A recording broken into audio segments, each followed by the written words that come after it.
ReZero, Arc 9, Chapter 57, A Final Act of Servitude. Will Al be able to get out of this sticky situation? Will my voice be able to recover this winter, and will I be able to sleep in peace? Let's find out. This chapter was relatively uneventful. It was certainly less impactful than the previous one, Chapter 56, Petra Late, Petra Milk. You see, you guys are not only coming here for the ReZero breakdowns and whatnot, you guys are also learning new languages. Now you know milk in Portuguese, late, you know so many things. I'm going to teach you so many things along the way, with so many different languages. This is such an educational channel. I should change all my videos from entertainment to education, because this is some groundbreaking stuff we're teaching you guys here. Either way, this chapter was relatively short. I didn't check the word count, but narratively speaking, it was certainly much less impactful than the previous ones. We mostly get a bit more insight into Al's mental state. Spoilers, it's not looking very good. And we get one of the, I guess it's a love confession, if you kind of want to take it that way. It is certainly very weird in very typical Yae fashion, and also in very typical Al fashion. It is perhaps a bit strange, but it was strangely romantic at the same time. So I kind of liked it. I also understand if you come out of this chapter thinking, oh, this is just Stockholm Syndrome, I don't like this at all. I can see both sides. Me personally, I thought it was kind of endearing. I think at the end of the day, despite the time loops and the lore and all of the convoluted storylines that we all love, I do think ReZero is a story about love. And some of that love may be reciprocated, some of that love may not, but either way, I'm thinking this is very entertaining. Let's start, of course, with our favorite cat boy, Ferris, because it's been a while since we've seen him, and this has been quite an enjoyable contribution. Apparently he was already contributing a lot behind the scenes. He was healing everybody. It just wasn't shown either to Al or to us, the reader, which I think is also something that is very fun, that comes into play, where characters have access to information that they're not divulging, but because we are often looking at the story from the perspective of one of those characters, namely Al, sometimes characters, as in Petra, they can hide things from Al and the reader at the same time. So there's always these different sources of information where character A knows some things, character B knows some things, and we know also some things which may differ from both character A and character B. We're sort of like a pseudo character in the story in terms of perspective, which is kind of cool. But either way, that conversation will be very relevant in the future, trust me. Either way, Ferris, I just kept reading this chapter and I kept thinking to myself, I don't think that Al is actually checkmated. Because whereas in the previous chapter, Al and Ferris were relatively close together, and yes, I know some of you freaks dream about that, but let's try to keep focus here, okay? Al and Ferris were relatively close together, so even if Ferris is not a tough guy, even if Ferris could not necessarily outmuscle Al, although one could argue that maybe Ferris could do it because Al only has one arm, and that is a huge disadvantage, but either way, regardless, because they were so close, Ferris had another degree of control over Al. He could sort of just scramble his mana like he did with Subaru in Arc 3. He could maybe even try to stop Al from doing some sort of big spell with Volcanica's mana. He could do a lot of things. But here, because of the explosion, Al and Ferris are separate. So even if Ferris is connected to Al's gate or whatever, more on that in a bit, but even if that is happening, Al is effectively, physically, geographically by himself. So he can just do a spell which one-shots him, which Ferris is not able to heal him from. He could separate a body part, he could use just a sort of huge area of effect spell that burns everything to cinders.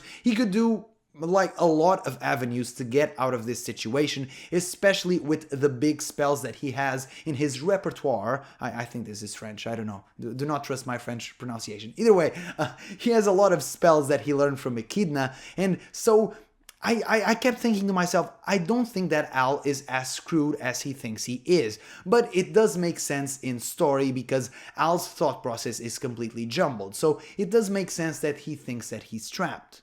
I do want to highlight this Fourier mention, which is pretty cool. He wasn't mentioned by name, but these are very clearly his words and Ferris is thinking about him. I don't know if Fourier has actually ever been mentioned by name. I'm guessing it happened at some point in Arc 3 maybe, but don't trust me on that one. Either way, guys, listen. I am trying to spread the gospel, okay? I did try. I read and purchased the X stories, which is something that very few ReZero fans did. I made videos about them, but I do think that X1 is one of the least watched ReZero videos in this channel. I don't know, maybe it gained a lot of views over the past, whatever, years. I don't know, I haven't checked that video in a long time, but I tried, man. I really tried. I know some of you guys want the X stories to have an OVA or a movie or whatever.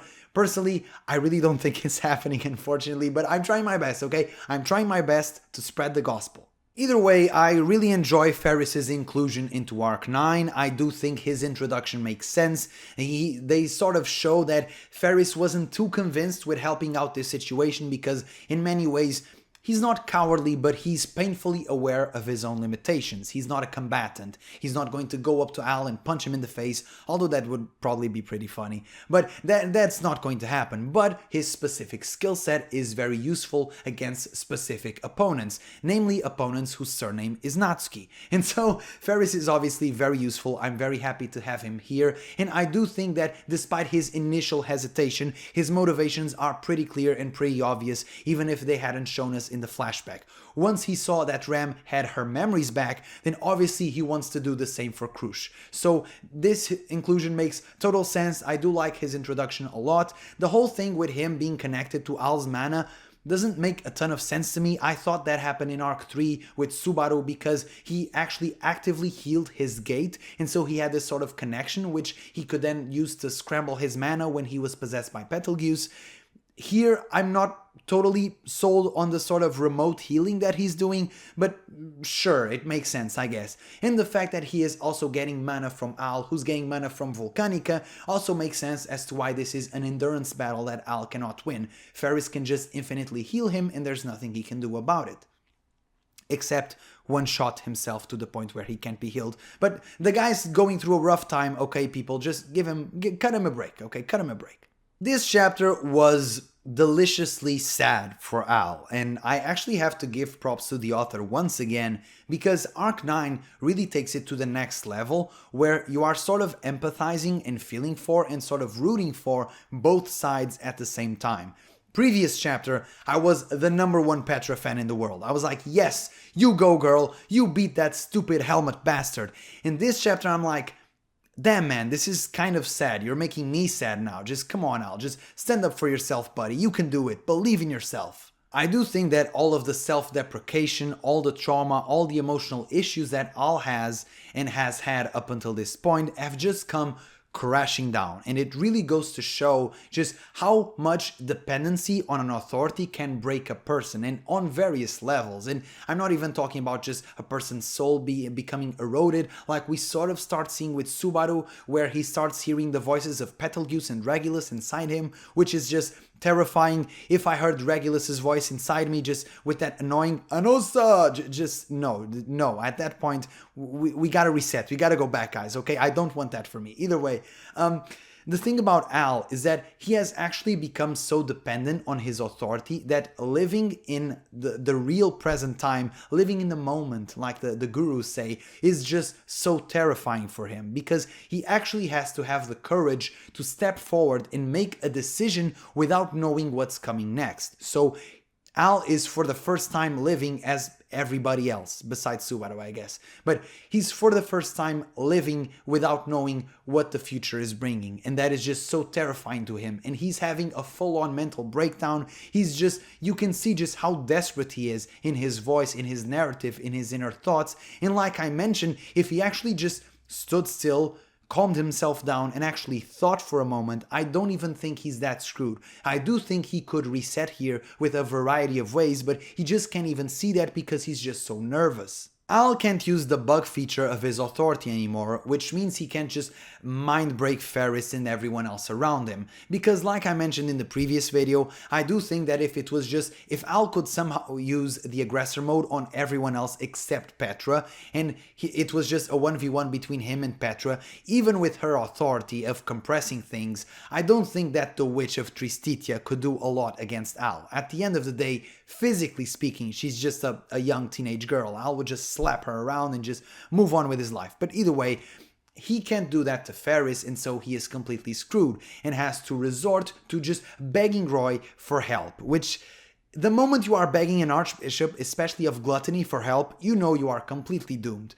And so this brings up my point from quite a few reviews ago when I was reviewing the volume where he fought with Emilia back at a capital, where, depending on what he wanted, wouldn't it just be the best choice to have Roy eat his name at the capital? Therefore, he could just go incognito, unbothered, moisturized, all the way to the geyser, I never know, the geyser himself, without worrying about anyone chasing him. Obviously, this has a lot of asterisks because we still don't know what Al actually wants with the geyser, and I do think that it makes sense that Al would never want to reveal his name. You could see this is a desperate last-ditch attempt. It's something that he very clearly did not want to do unless forced to, so I do understand why Al didn't eat his own name back at the capital. This was just sort of a last resort. Either way, it would have made things possibly much easier for him, and it would quite possibly be checkmate for Natsuki Subaru.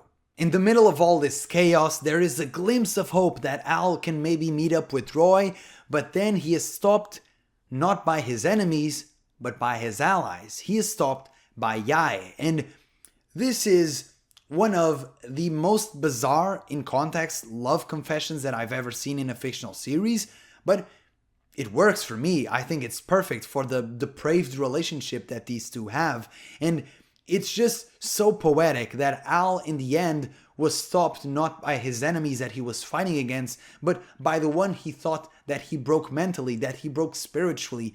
That person, what she held maybe at the end of the day, was not fear, was not dread, as she put it. Maybe it was a strange form of love, the same love that Al has rejected and discarded and stayed away from. It is this love that binds him at the end, and this is just so beautiful, so ironic, and just such a poetic moment for Al. And we have this incredibly funny parallel between Al and Subaru, where Subaru was in his lowest moment raised up by Rem, and he said the iconic words, "I love Emilia," and here we have Al in his lowest moment being held by his maid who also loves him, and he's thinking about Priscilla. I swear Tappei is such a funny man. I do think his humor is extremely underrated. He's so funny, and this parallel is just so goofy, but it works so much, and it's just incredible. Overall, Yae being the one to stop Al is, like I've already said, ironically beautiful. I just love it so much, and it fits his character so much, especially the parallels that he has with Natsuki Subaru. Even if he tries to discard away all his bonds and to act without them, it's those bonds that still bind them. The Natsuki family, who, however, they may be related in the family tree, the Natsuki family is one that sort of connects people around them, whether they want it or not. It's just so incredible. But I am kind of curious to see what Tappei's endgame is for Yae and Al. I mentioned in a volume review a few volumes ago that if maybe Al had, let's say, a bad ending, that Yae could join the Emilia camp. I could see her fit in with the rest of the freaks in there. But is sort of a romantic pathway for Al and Yae in the future. I would be very curious to see what you guys think in the comments. To be honest, I can sort of see it both ways. I can see them either having separate lives or just ending up together. I'm not sure. I'm not sure. It depends on how a lot of the things, how Arc 9, how Arc 10 goes. It depends on where the story is headed. But honestly, I do think that, much like I said in a previous review, I do think the fun thing about Yae is that she has many pathways available in terms of storylines, and I think they're all very interesting. And so the volume ends with this peculiar line: "That instant, the absurd iron hammer mowed down nearly everything in the vicinity, piercing the battlefield as a streak of light." And I read these chapters deep at night because I have no time for anything else. And so I was reading this, and my brain was just mush. I kept thinking, iron hammer? What ReZero character has a hammer? And I was so hammered myself that I just thought about Poppy from League of Legends, and I'm like, okay, I need to go to sleep, man. And I think this is a metaphor. There's not an actual hammer here, guys. I think it's relatively obvious that I think this is Reinhard, from the overall pomposity of the entrance, as well as that will be as far as you go. That seems like a Reinhard thing to say, so I'm pretty sure this is Reinhard. I hope not to be wrong, especially because you guys already know if it's Reinhard or not, because a lot of you have already read the chapter ahead with machine translation. By the way, I ended up deciding not to do that. First of all, I have no time. Second of all, it's just, I think reading them with the actual translation, the actual cleaner translation is just better. I just wasn't that interested in reading the machine learning translation, especially because the big spoilers, you guys give it to me on Twitter. So I already know the big moments, so I can just read the translation at peace. Either way, I do think this is Reinhard. I thought this was maybe a metaphor for Rom's penis, but I...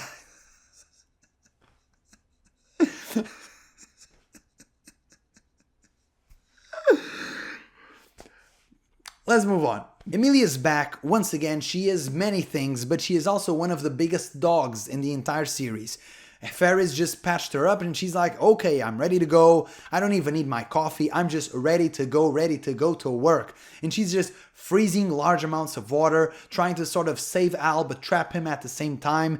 And now it seems that she just raised the beacon for all of the allies to converge onto them. And finally, let's see if they can finally checkmate Al after this what seemingly endless odyssey in a lot more ways than one, with all of the infinite loops and the aggressor mode and whatnot. But Emilia is here, and she's supposedly accompanied by Reinhardt's big hammer, and they are ready to go. Quick announcement for the next few videos, because we are going to have to wrap this video here because I'm just about to cough out a lung if I don't stop speaking soon.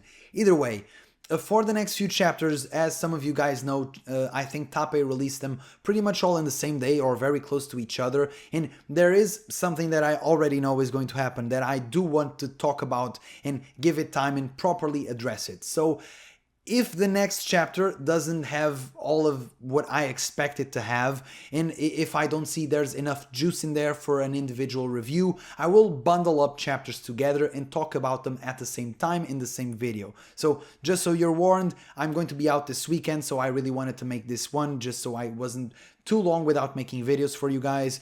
But if the next chapter isn't as eventful as I'm anticipating, then I'll just bundle a bunch of them together. And hopefully by then my voice will also be healed. And let's be honest, until winter is over, this isn't going to be any better. But either way, just so you guys are warned, maybe I won't do an individual review for chapter 58, but perhaps I will bundle 58, 59, and maybe 60 together. We'll see. And a huge thank you to all of the channel members. You guys help out the channel a lot. And a special shout out to all of my knights.